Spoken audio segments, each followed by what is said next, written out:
El otro tema, la parte 4, sería las frases verbales. Las frases verbales tenemos como primer concepto para reforzar que las frases verbales pueden ser simples o compuestas. Simples, que están formadas por una sola palabra, y compuestas por más de una. Ahora, hay distintas combinaciones de esas frases verbales compuestas. Por ejemplo, puede estar compuesta por un verbo modal más un verbo principal. O sea, en la frase verbal simple, este verbo se llama verbo principal porque es el verbo que nos indica qué acción ejerce ese sujeto. En la compuesta, el verbo principal, como vamos a ver acá en estas fórmulas, está ubicado al final. Tenemos, por ejemplo, una frase verbal compuesta y que está formada por un verbo modal más un verbo principal. Los verbos modales, recuerden que son can, may, might, must, will, ought, should.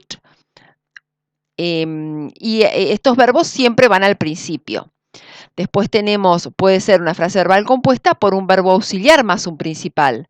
Los verbos auxiliares son 3. Las distintas formas del verbo to be, las distintas formas del verbo to have y de do.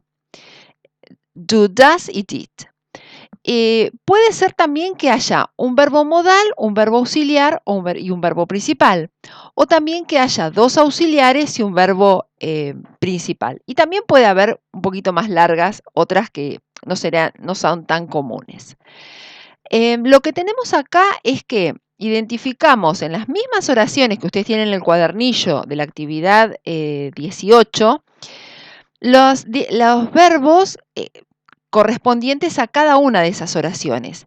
Y lo que van a tener que ubicarlas en esta tabla, ¿sí? Entonces pueden trabajar con el cuadernillo o según pueden ver, ir deteniendo el video y analizando, escribir esa tabla y después constatar con la respuesta que yo les voy a mostrar. Son 21 oraciones, ¿sí? Así que ahora vamos a ver cuál sería la respuesta.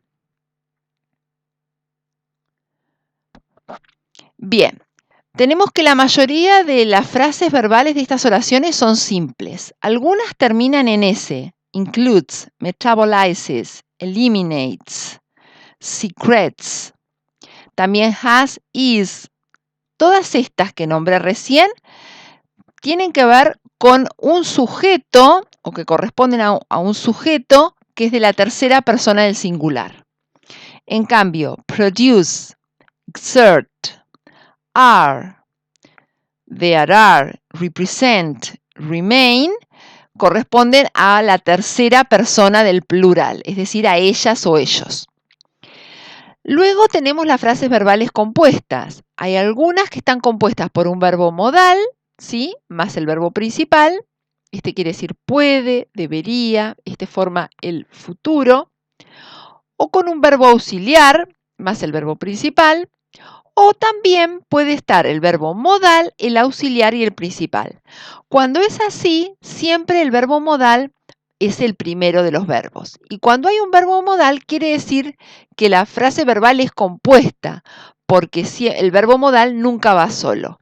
En cambio, el verbo auxiliar, por ejemplo, is, puede estar solo, puede ser una frase verbal simple. No así el verbo modal. Y de tarea tienen la actividad 19, que ustedes tienen en el cuadernillo. De esta tarea tienen una parte que es de comprensión, que tiene que ver con la forma del texto, ¿sí? La fuente de publicación, la formación académica de los autores, las distintas tipografías, la información que brinda, si el artículo es de acceso abierto, qué quiere decir esto, y la traducción del título y concentrarnos en el propósito de la investigación.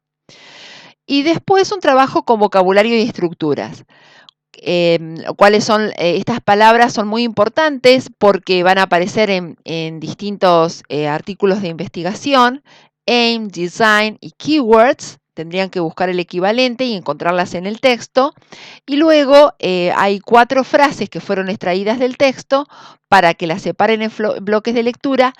Se fijen si encuentran las frases verbales en esas frases, algunas son frases, otras son oraciones, y brindar una versión en español de cada una de las oraciones o frases.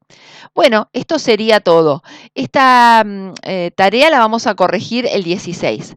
Y también tienen la otra tarea que era, que se los dimos la semana pasada, que era un cuestionario para que vayan leyendo la parte teórica de frase verbal y vayan respondiendo. Con eso comenzaríamos la clase virtual del 16. Muchas gracias.